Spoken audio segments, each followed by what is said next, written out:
Maraming Pilipino ang kumikita buwan-buwan, pero bakit parang walang pag-asenso sa buhay? Ang sagot ay nasa ugali, kung paano natin ginagamit ang sahod, bonus at bawat piso na dumadaan sa kamay natin. Sa video na ito, pag-uusapan natin ang 7 gintong ugali ng mga tunay na milyonaryo, mga habits na hindi lang tungkol sa pera kundi tungkol sa disiplina, mindset at pangmatagalang vision. Hindi ito mga shortcut kundi mga practical na hakbang na kayang gawin ng kahit sino. Siguraduhin mong tapusin ang video dahil sa dulo, ibabahagi ko ang pinakamahalagang aral na magbabago ng pananaw mo sa yaman at kinabukasan. Pero bago natin simulan, paki-like naman ng video nating ito dahil malaking tulong na po yan sa mga content creator na kagaya namin. Maraming salamat po. Ang pinakamalaking kalaban ng maraming Pilipino pagdating sa pera ay hindi kakulangan ng sahod, kundi ang ugali ng instant gratification. Ito ang mindset na kapag may pera, kailangan agad gastusin para sa luho, gadgets, o kung anumang nakikita sa social media. Ang problema, mabilis na uubos ang sahod at wala nang natitira para sa ipon o investment. Kung gusto mong maging tunay na financially free, kailangan mong matutong kontrolin ang sarili at i-delay ang reward. Kapag dumating ang sahod o ang 13-month pay, madalas nating marinig ang mga katagang "deserve ko to" o YOLO. Para bang automatic na ang pera ay para sa enjoyment at hindi para sa kinabukasan. Ang resulta, maraming Pilipino ang paulit-ulit na nasa cycle ng gastos, utang at paghihintay na lang sa susunod na sweldo. Ang masakit, kahit tumataas ang sahod, hindi tumataas ang savings or investments. Ang ugali ng instant gratification ay parang butas sa timba. Kahit gaano karaming tubig ang ilagay mo, mauubos pa rin. Kaya ang unang hakbang para sa tunay na yaman ay ang pagtalo sa mindset na ito. Kung titingnan natin ang mga milyonaryo, mapapansin na hindi sila bumibili ng luho hanggat hindi kumikita ang kanilang investments para pambayad doon. Halimbawa, kung gusto nila ng bagong kotse, hindi sila kukuha ng loan or uutang sa credit card. Ang gagawin nila, mag-i-invest muna sila sa negosyo o sa stock market at kapag kumikita na ito ng sapat para tustusan ang monthly amortization, saka pa lang sila bibili. Ang prinsipyo nila ay simple. Ang luho ay dapat bayaran ng asset, hindi ng sahod. Ito ang malaking pagkakaiba ng mindset ng ordinaryong empleyado at ng tunay na mayaman. Ngayon, paano natin ito maisasagawa sa practical na paraan? Dito papasok ang tinatawag na 30-day rule. Kapag may bagay kang gustong bilhin na hindi naman kailangan, gaya ng bagong cellphone, branded na sapatos, o mamahaling bag, huwag agad bumili. Isulat mo ito sa isang notebook o sa notes ng phone mo at maghintay ng 30 days. Sa loob ng isang buwan, obserbahan mo ang sarili mo. Kung pagkatapos ng 30 days ay gusto mo pa rin talaga, saka mo lang pag-isipan kung kaya ng budget mo. Madalas, mapapansin mo na nawawala na ang excitement at hindi mo na siya gustong bilhin. Ang 30-day rule ay parang filter na nagtatanggal ng impulsive decisions at pinipili lang ang mga bagay na talagang mahalaga. Para mas maging epektibo, pwede mong dagdagan ang rule ng isang simpleng sistema. Kapag may gusto kang bilhin, itanong mo sa sarili mo, kung hindi ko ito bibilin, saan ko ilalagay ang pera? Halimbawa, may gusto kang sapatos na nagkakahalaga ng 10,000 pesos. Kung hindi mo ito binili, pwede mong ilagay ang pera sa emergency fund o kaya sa Pag-ibig MP2 o kahit sa maliit na negosyo. Ang tanong, alin ang mas makakabuti sa future mo?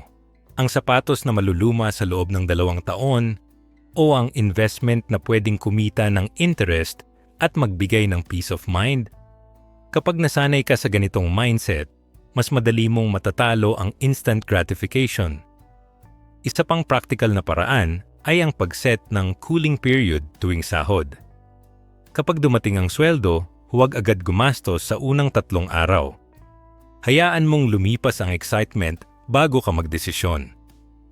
Maraming studies ang nagsasabi na ang impulsive buying ay nangyayari sa unang oras ng pagkakaroon ng pera.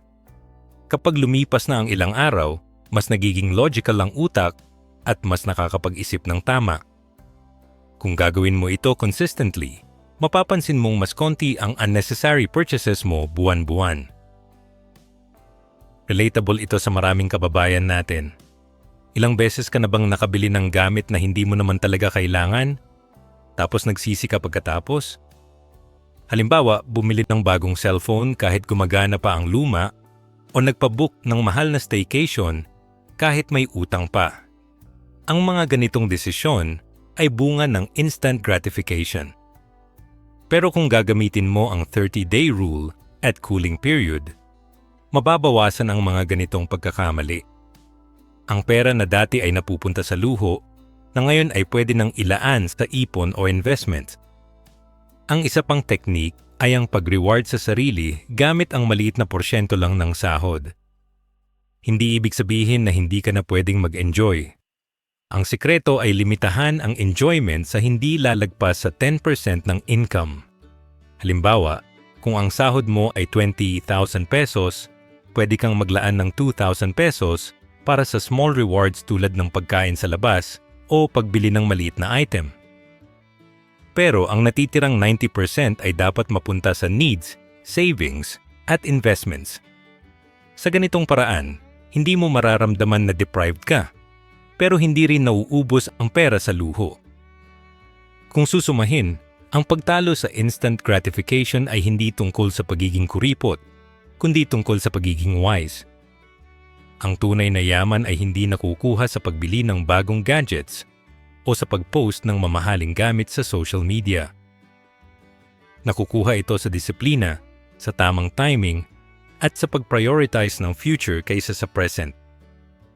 Kapag natutunan mong i-delay ang reward, mas lalaki ang chance na magkaroon ka ng financial freedom. Tandaan, ang bawat piso na hindi mo ginastos ngayon ay pwedeng maging 10 piso sa future kapag ininvest mo ng tama. Kaya sa susunod na dumating ang sahod o bonus, bago mo sabihin na deserve ko to, isipin mo muna, deserve din ng future self mo na magkaroon ng mas magandang buhay. Ang tunay na reward ay hindi ang bagong cellphone o mamahaling bag, kundi ang peace of mind na may ipon ka, may investment ka, at may seguridad ang pamilya mo. At ang unang hakbang para doon ay ang pagtalo sa instant gratification gamit ang 30-day rule, cooling period, at disiplina sa paggastos. Yan ang ugali na magdadala sa iyo sa tunay na yaman. Maraming Pilipino ang nahuhulog sa bitag ng social climbing. Ito yung ugali na pilit nagpapakita ng yaman sa social media. Magagandang damit, bagong gadgets, mamahaling kape, o sasakyan na halos hindi pa bayad kahit baon na sa utang. Ang problema, ang ganitong lifestyle ay hindi sustainable.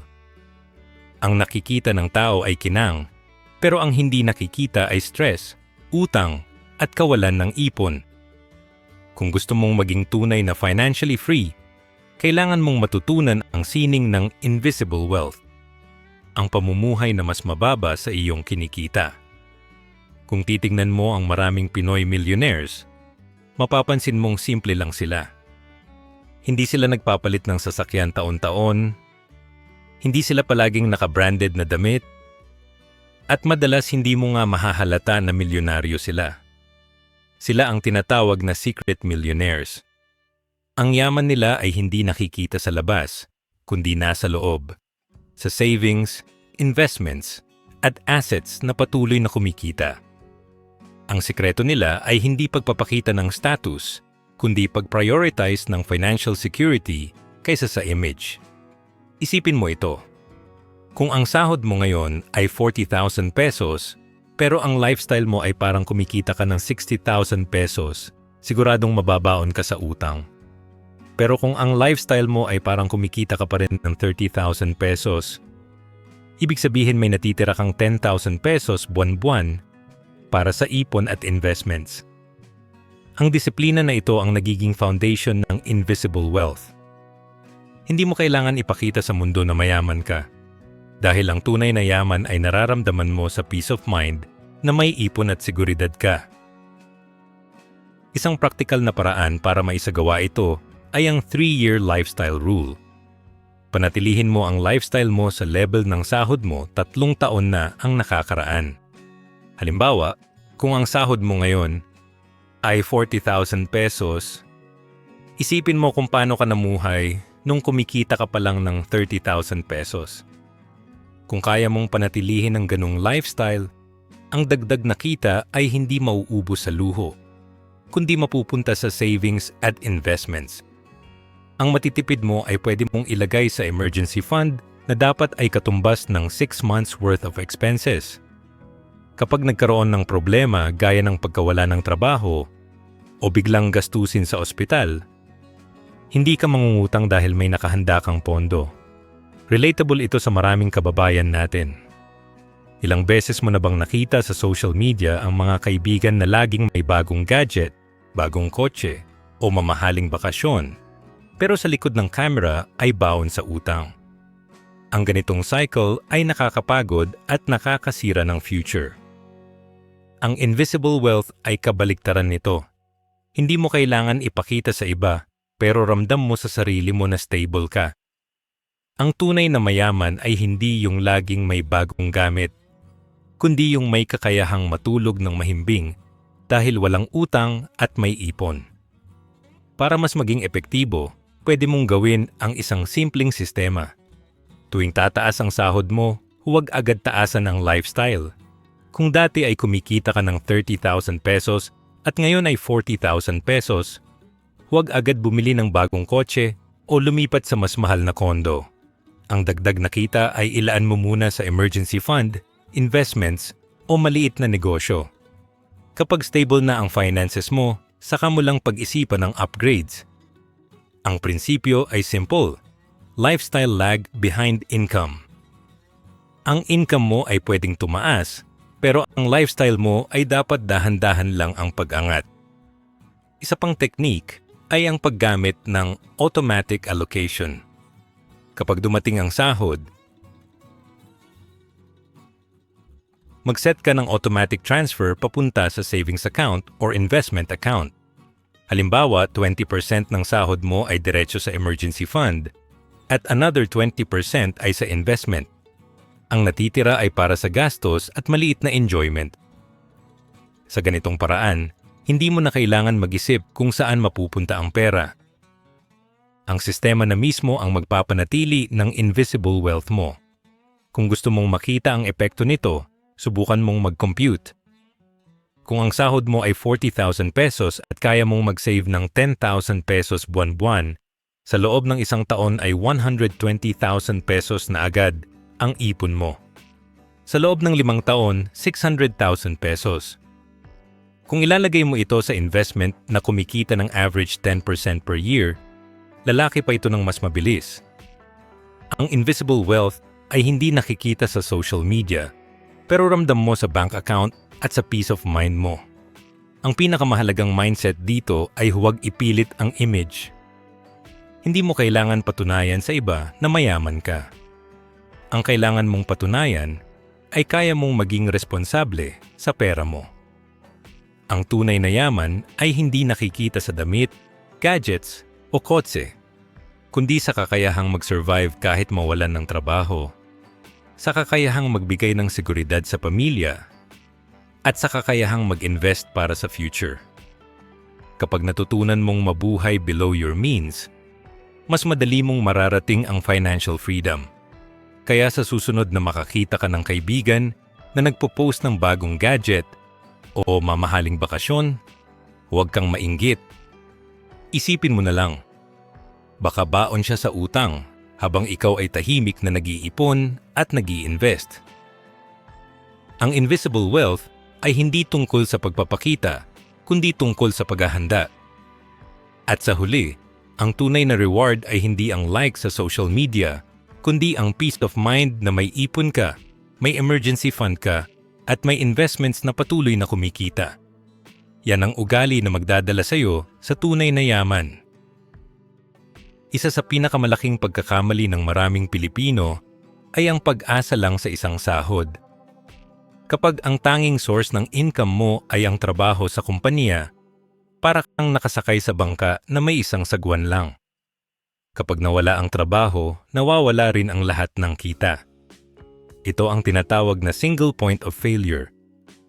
At sa panahon ngayon na mabilis magbago ang ekonomiya, hindi sapat na umasa lang sa isang employer. Kung gusto mong maging financially free, kailangan mong matutunan ang sining ng pagbuo ng multiple streams of income. Kung titignan mo ang mga milyonaryo, hindi sila kontento sa isang source. Habang nagtatrabaho sila, meron silang side hustle or maliit na negosyo. May mga nagre-rent ng property, may naglalagay ng vending machines, may gumagawa ng digital products, o kaya'y nag-i-invest sa stock market. Ang prinsipyo nila ay simple. Kung may isang stream na matuyo, may iba pang dumadaloy. Ang multiple streams of income ay parang pagtatanim ng maraming puno. Kapag may isang punong hindi namunga, may iba pang nagbibigay ng bunga. Relatable ito sa maraming kababayan natin. Ilang beses mo na bang narinig ang kwento ng empleyado na biglang natanggal sa trabaho at walang backup plan? Ang resulta, hirap magbayad ng bills, napipilitang mangutang, at minsan bumabalik sa zero. Pero kung may side hustle o maliit na negosyo, kahit mawalan ng trabaho, may fallback income. Ang multiple streams ay hindi lang tungkol sa pagiging mayaman, kundi tungkol sa pagiging secure. Ngayon, paano mo ito maisasagawa sa practical na paraan? Ang unang hakbang ay mag-identify ng isang skill na pwede mong i-monetize sa gabi o weekends. Halimbawa, kung marunong kang magluto, pwede kang magbenta ng pagkain online. Kung marunong kang mag-edit ng video, pwede kang mag-freelance sa social media. Kung mahilig ka sa crafts, pwede kang magbenta sa Shopee o Lazada. Ang mahalaga ay magsimula sa maliit na bagay na kaya mong gawin kahit may full-time job ka pa. Isang golden rule dito. Huwag mag-resign sa trabaho hanggat hindi kumikita ang side hustle mo ng 50% ng sahod mo. Halimbawa, kung ang sahod mo ay 30,000 pesos, siguraduhin na ang side hustle mo ay kumikita ng at least 15,000 pesos bago ka magdesisyon na mag-full-time. Sa ganitong paraan, hindi ka malulubog sa risk. Ang trabaho mo ay magiging safety net habang pinapalago mo ang extra income. Para mas maging epektibo, pwede mong gawin ang Weekend Monetization Plan. Tuwing Sabado at Linggo, maglaan ng oras para sa side hustle. Halimbawa, kung mahilig ka sa photography, pwede kang mag-offer ng mini-shoot sa kapitbahay o kaibigan. Kung marunong ka sa tutoring, pwede kang magturo ng English o math online. Ang mahalaga ay consistent ka. Kahit maliit lang ang kita sa simula, kapag ginawa mo ito buwan-buwan, lalaki rin ang income stream mo. Isa pang teknik ay ang paggamit ng digital leverage. Sa panahon ngayon, maraming paraan para kumita online. Pwede kang gumawa ng e-book, online course, o digital product na pwede mong ibenta ng paulit-ulit. Halimbawa, kung marunong ka sa financial literacy, pwede kang gumawa ng guide tungkol sa tamang pag-budget at ibenta ito online. Ang kagandahan ng digital products ay hindi mo kailangan ng malaking capital, pero pwede itong magbigay ng passive income. Kung gusto mong makita ang epekto nito, subukan mong mag-compute. Kung ang sahod mo ay 30,000 pesos at kaya mong kumita ng extra 10,000 pesos mula sa side hustle, ibig sabihin ang total income mo ay 40,000 pesos. Sa loob ng isang taon, 120,000 pesos ang dagdag na kita. Kung ilalagay mo ito sa investment na kumikita ng average 10% per year, mas mabilis lalaki ang wealth mo. Ang multiple streams ay hindi lang dagdag pera, kundi dagdag opportunity para sa growth. Ang pinakamahalagang mindset dito ay huwag kang makontento sa isang source. Ang trabaho ay mahalaga, pero hindi ito dapat maging tanging lifeline. Ang tunay na financial freedom ay nanggagaling sa diversification. Kapag may iba't ibang streams ka, mas secure ang future mo. Hindi ka matatakot sa retrenchment, hindi ka mangungutang kapag may emergency, at mas mabilis mong mararating ang financial goals mo. Kaya sa susunod na isipin mo na sapat na ang sahod mo, tanungin mo ang sarili mo, paano kung bukas mawala ang trabaho ko? Kung wala kang sagot, ibig sabihin kailangan mong magsimula ng side hustle. Ang multiple streams of income ay hindi tungkol sa pagiging ambisyoso, kundi tungkol sa pagiging responsable. At sa huli, ang tunay na reward ay hindi lang dagdag pera, kundi ang peace of mind na kahit anong mangyari, may dumadaloy pa ring income para sa iyo at sa pamilya mo. Yan ang ugali na magdadala sa iyo sa tunay na yaman. Isa sa pinakamalaking dahilan kung bakit maraming Pilipino ang hirap mag-ipon ay dahil mali ang formula na ginagamit nila. Karaniwan, ang ginagawa ay income minus gastos equals ipon. Ang problema, madalas wala nang natitira para sa ipon dahil inuuna ang lahat ng bayarin at luho. Ang resulta, buwan-buwan ay zero balance at walang naitatabi para sa future. Kung gusto mong maging financially free, kailangan mong baliktarin ang formula. Income minus ipon equals gastos. Ang ipon ay dapat ituring na parang bill na hindi pwedeng palampasin. Kung titignan mo ang mga milyonaryo, hindi sila nag-iipon kung may matira lang. Ang ginagawa nila, automatic na tinatabi ang porsyento ng income nila bago pa man gumastos. Para sa kanila, ang ipon ay obligasyon sa sarili. Parang kuryente o tubig, hindi pwedeng hindi bayaran. Ang mindset na ito ang nagiging susi para makabuo ng malaking savings at investments. Kapag na-establish mo ang habit na ipon first, mas madali mong mararating ang financial freedom. Relatable ito sa maraming kababayan natin. Ilang beses mo na bang narinig ang kwento ng empleyado na kahit tumataas ang sahod, hindi pa rin makapag-ipon? Ang dahilan ay simple. Inuuna ang gastos bago ang ipon. Kapag dumating ang sahod, bayad agad sa bills, groceries, luho, at kung ano-ano pa. Kapag may natira, saka lang mag-iipon. Pero kadalasan, wala nang natitira. Ang disiplina sa aggressive saving ay kabaligtaran nito. Ang ipon ang nauuna at ang gastos ay ina-adjust base sa natitirang pera. Ngayon, paano mo ito maisasagawa sa practical na paraan? Ang unang hakbang ay mag-set ng automatic transfer sa bank account tuwing araw ng sahod. Halimbawa, kung ang sahod mo ay 30,000 pesos, mag-set ka ng automatic transfer ng 3,000 pesos, 10%, or 6,000 pesos, 20%, papunta sa hiwalay na savings account. Ang account na ito ay hindi mo pwedeng galawin kahit anong mangyari. Ang natitirang pera ay para sa bills, groceries, at iba pang gastos. Sa ganitong paraan, hindi mo na kailangan mag-isip kung mag-iipon ka ba o hindi. Ang sistema na mismo ang gumagawa ng disiplina para sa iyo. Isang technique para mas maging epektibo ay ang paggamit ng separate accounts strategy. Magkaroon ng 3 bank accounts. Isa para sa ipon, isa para sa investments, at isa para sa gastos. Kapag dumating ang sahod, automatic na hatiin ito. Halimbawa, 10% sa ipon, 10% sa investments, at 80% sa gastos.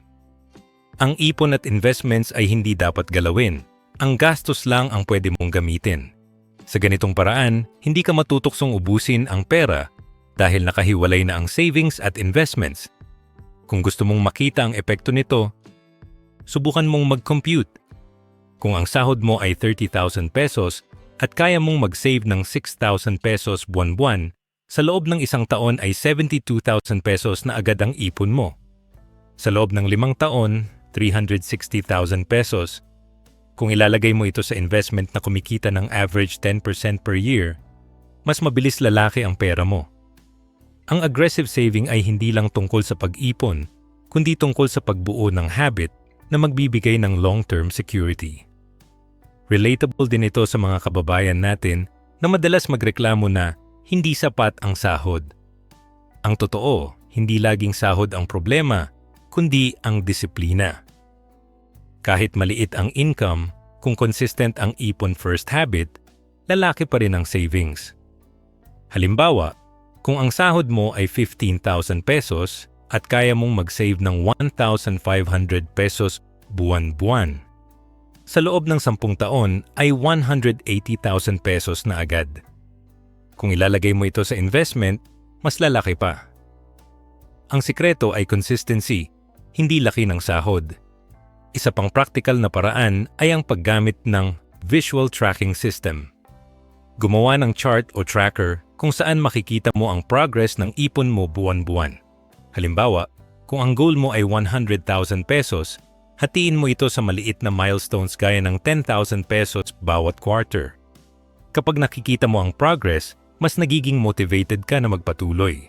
Ang visual tracking ay nagbibigay ng psychological boost na kailangan para maging consistent.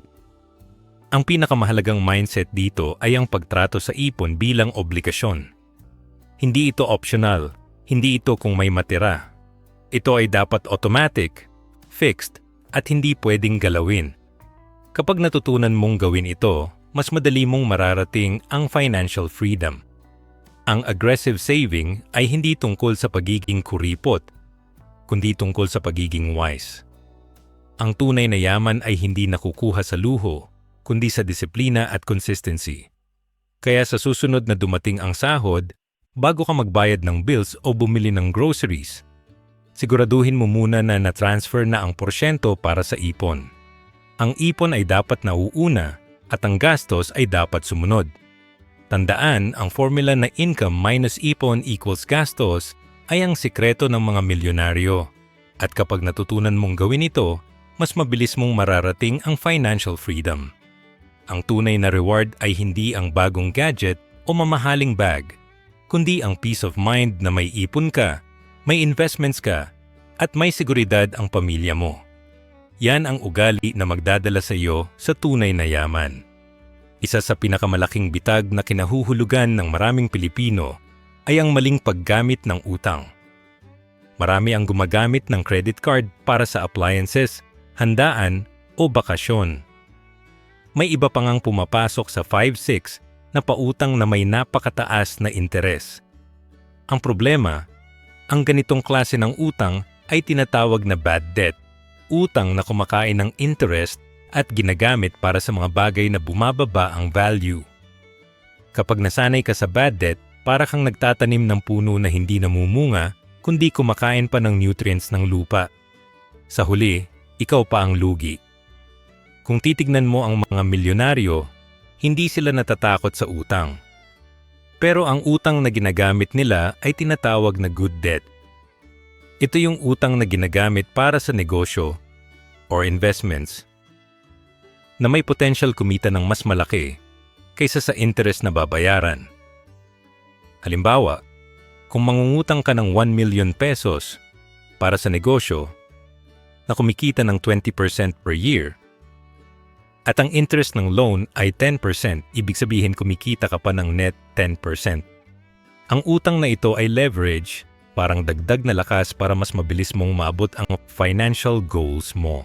Ang sikreto ay hindi pag-iwas sa lahat ng utang, kundi ang tamang paggamit nito. Relatable ito sa maraming kababayan natin. Ilang beses mo na bang narinig ang kwento ng kapitbahay na nag-loan para sa bagong TV or ref, tapos hirap magbayad buwan-buwan, or yung kaibigan na nag-credit card para sa bakasyon, tapos ilang buwan ang ginugol sa pagbabayad ng minimum balance. Ang ganitong klase ng utang ay bad debt.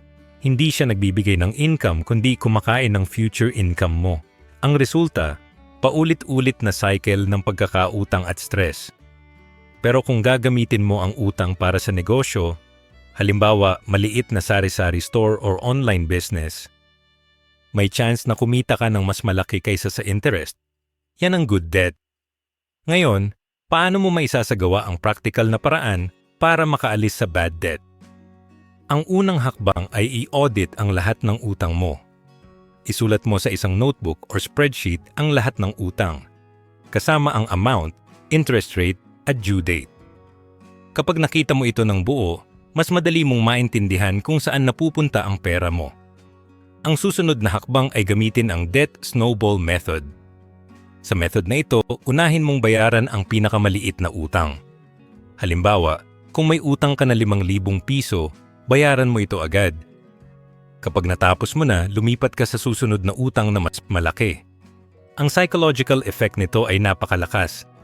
Kapag nakikita mong nababawasan ang utang isa-isa, mas nagiging motivated ka na tapusin lahat. Isang technique para mas maging epektibo ay ang pag-set ng automatic payments. Kapag may due date ang utang, mag-set ng automatic transfer para hindi ka malate. Ang late payment ay nagdadagdag ng penalty at interest kaya mas lumalaki ang utang. Kapag automatic ang payment, mas madali mong makokontrol ang bad debt. Isa pang paraan ay ang pag-limit ng credit card usage. Kung hindi mo kayang bayaran ang full balance buwan-buwan, mas mabuting huwag gamitin ang card para sa luho. Gamitin lang ito para sa emergencies o sa mga bagay na kaya mong bayaran agad. Kung gusto mong makita ang epekto nito, subukan mong mag-compute.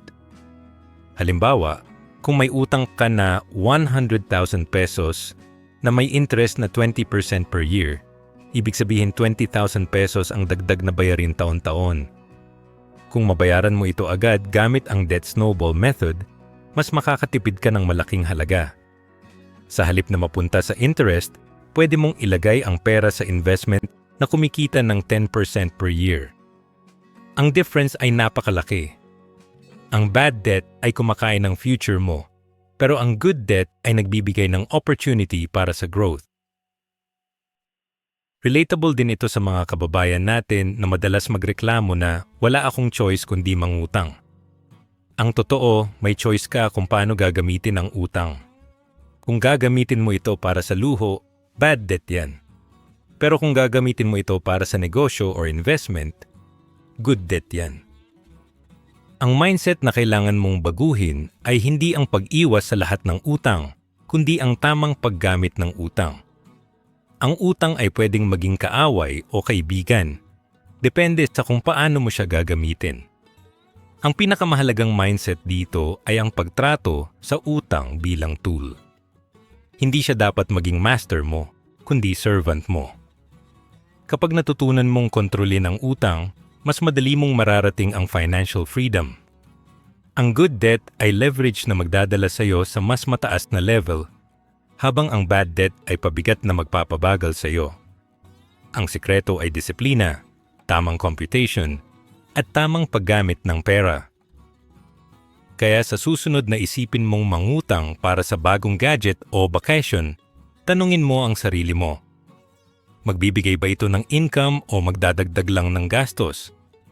Kung gastos lang, iwasan mo. Kung income, pag-isipan mo ng mabuti at siguraduhin na mas malaki ang kikitain kaysa sa interest.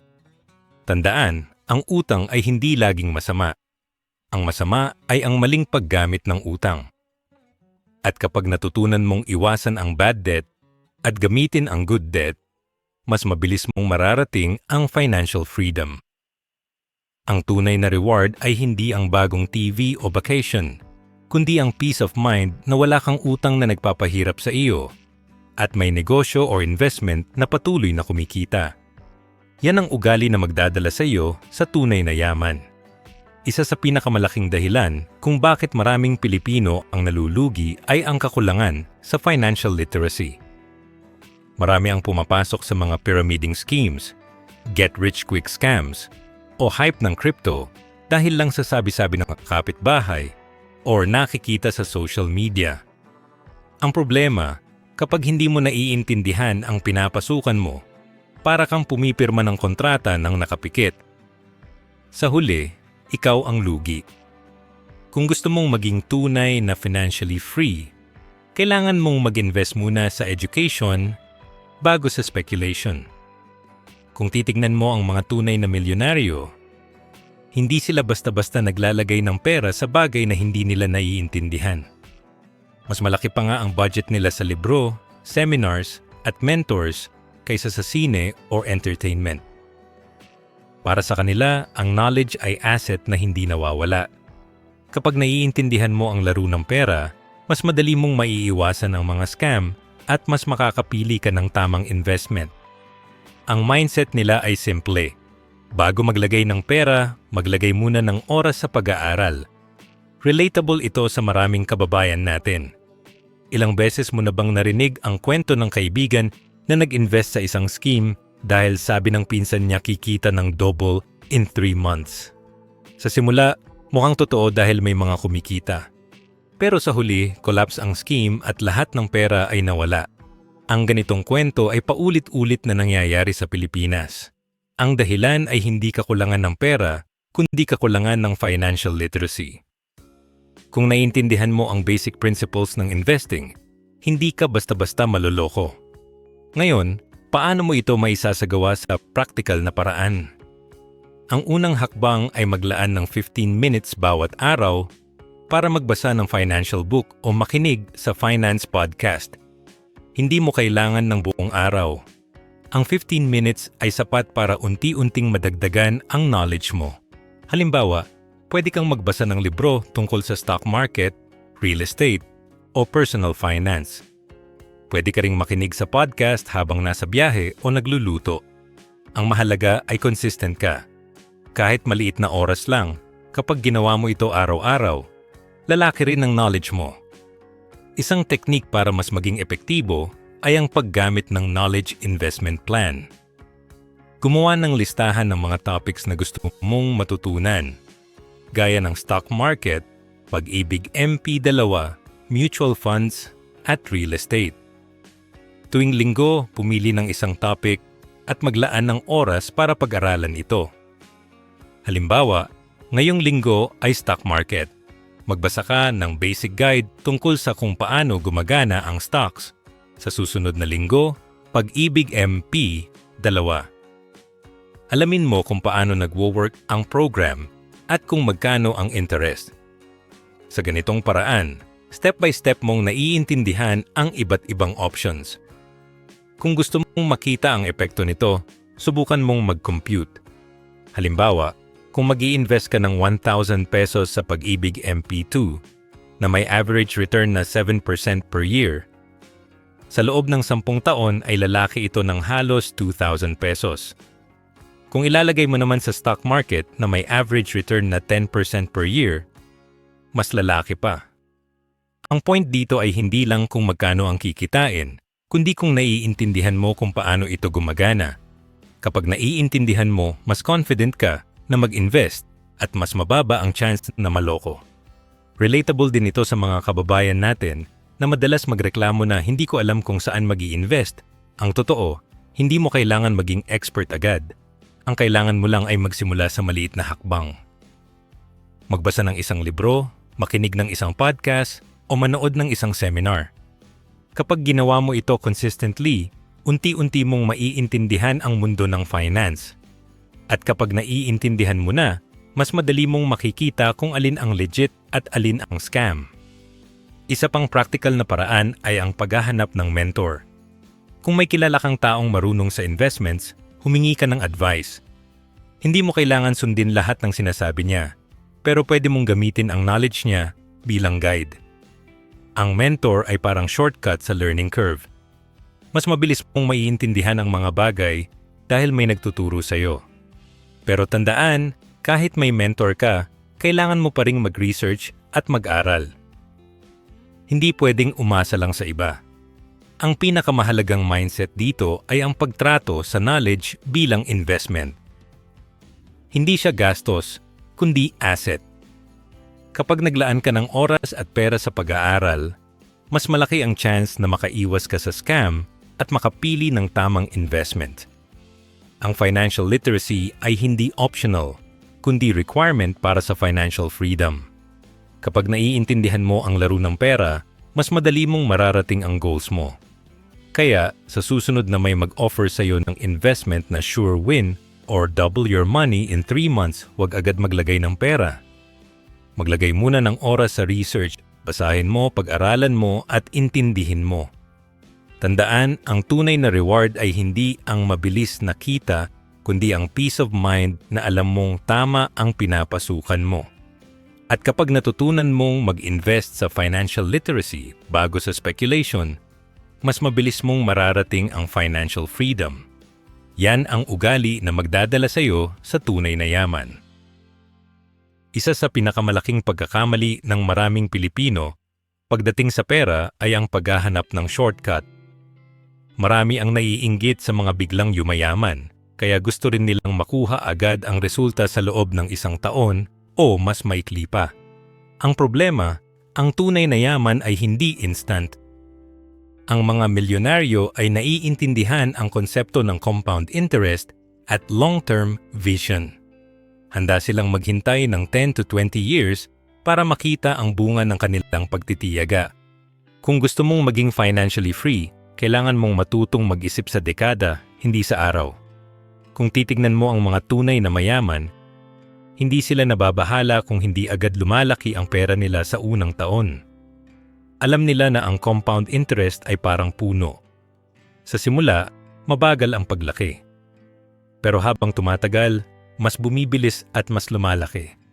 Halimbawa, kung mag-i-invest ka ng 100,000 pesos sa isang investment na kumikita ng 10% per year, sa unang taon ay magiging 110,000 pesos lang ito. Pero sa loob ng 10 years, magiging halos 259,000 pesos na. At sa loob ng 20 years, magiging halos 672,000 pesos. Ang sikreto ay hindi ang laki ng initial investment, kundi ang haba ng panahon na hinayaan mong mag-compound ang pera.